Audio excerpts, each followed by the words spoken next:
grow as a kind of commercial grower. Okay. You can get a wholesaler's license. And then there's also retailer licenses for actually selling it to adults. Because for me, if this is medicine, this is a very good thing for me, is that I don't have to go to a doctor, I don't have to go to a pharmacy, I don't have to buy it. Right. It's possibly something I could grow in my own home. Yep. I mean, to me, if I am sick and I do have to take medicine, that would be the ideal situation for me. So, if you're well enough to grow, uh-huh. but some patients find it hard to grow anything, and marijuana is harder to grow than, dandelions. It is. Yeah. So, how long do you think it will take? I mean, I know this is very difficult. How long do you think it will be before medical marijuana is no longer a crime in the United States?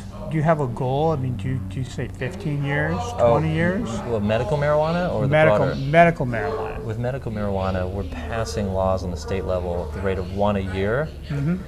We're not going to need to pass in all 50 states before Congress passes federal law. We're thinking more like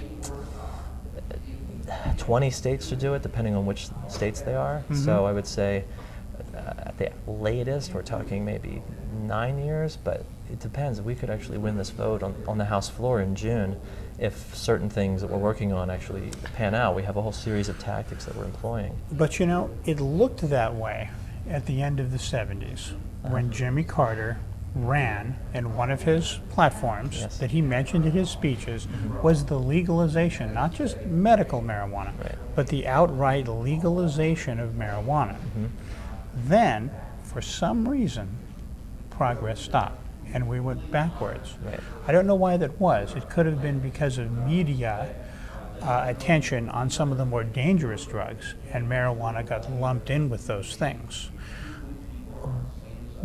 What do you looking at that, I'm not sure how you could say that would happen again, because I'm not even sure what the elements were that caused that then.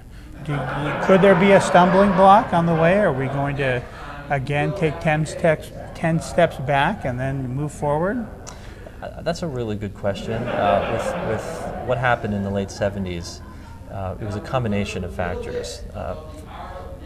First of all, Jimmy Carter's drug czar ended up getting in a scandal where he actually became known that he had done cocaine. Mm-hmm. And then he had written a bogus prescription for someone to use some prescription drug for recreational use. So when you have the drug czar of a president engaged in cocaine use, the president really can't do much anymore to reform the marijuana laws. So that brought reform to a screeching halt in, I think it was 1977 or 78. Mm-hmm. And so then it's like, okay, well, we have to wait a couple years before things cool down. But then Ronald Reagan got elected. Right. And Ronald Reagan was more than willing to wage a war on marijuana users across the country. Mm-hmm. In the meantime, it's important to note what the infrastructure of the marijuana policy reform movement looked like. There was, the National Organization for the Reform of Marijuana Laws was founded in 1970, and they built their infrastructure and their membership and their funding base up until about 1977. They were involved in that cocaine scandal with the drug czar. Oh, really? Their funding dropped, their membership dropped, and there was no infrastructure. So without an infrastructure for the anti-prohibition movement, you can't really change laws. Right. So I would say, if you're going to look at any indicator of whether or not things are going to go backwards or continue going forward, it would be the infrastructure, the political machine of what is involved in pushing these bills forward. Have you ever worried, as the head of this organization, that some kind of there could be some bad consequences to this, that the law enforcement could become interested in your private life? Yes, it has occurred to me. I'm aware of the federal government, the FBI's involvement in monitoring the lives of Martin Luther King and other activists in the 1960s, and using information to embarrass them and to cause infighting. So also, of course, one thing, that, because I'm engaged in the marijuana policy reform business, I'm oftentimes around marijuana, and that means that I'm in a position where I could be arrested. Right. So there's only there's three things to worry about in my job, if you're really going to be more on the paranoid side. One is being arrested. Well, if I get arrested for being near marijuana or having a little bit of marijuana on me, no big deal. I've already gone to jail for 3 months for growing my own marijuana for personal use. I'm not afraid to go to jail for a couple more days for having a marijuana cigarette on me, which, by the way, I don't even carry around on me, so it would be very hard for me to get arrested at all. It would have to be planted on me. Right. Okay, the second thing is if the federal government were, let's say, investigating what I do in the privacy of my bedroom and then using that to embarrass me. Well, I don't really do anything that I don't tell my friends and tell people anyway. I'll answer almost any question you could ask me. I like to live my life as if it's being reported in the Washington Post every day, so that no one could ever embarrass me. In fact, I'm more likely to embarrass you with my personal stories than you would be embarrassing me. I like to keep it all out front. And the third is that the government could shoot me, and that's something that I can't really do anything about. So as long as the federal government doesn't get actively violent against activists like me, then I'm pretty safe.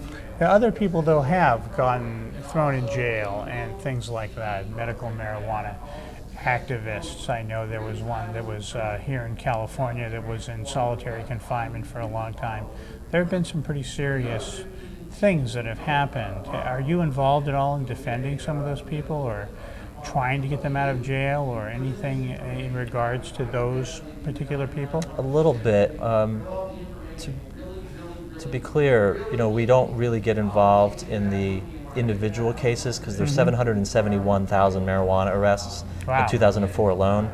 That's more than the population of Vermont, for instance. So we can't actually get involved in cases across the country, but occasionally we will fund the legal defense of what we consider to be a particularly important case because we think it has ramifications across the country.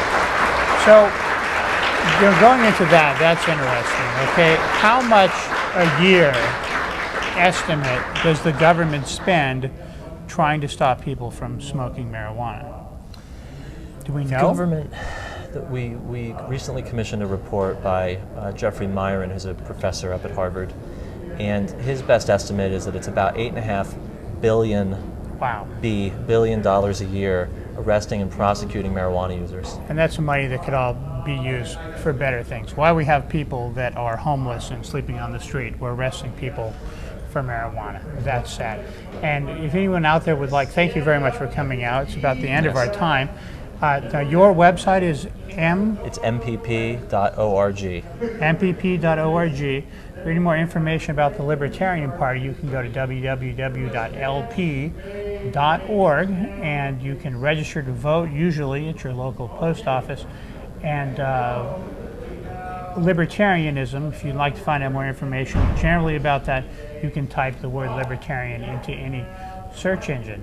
So thank you for coming out. This has been a fascinating interview, and I wish you luck in accelerating this process of making the world a nicer place, and I appreciate the work that you're doing. Thank you very much. So thanks a lot. We'll see you next time.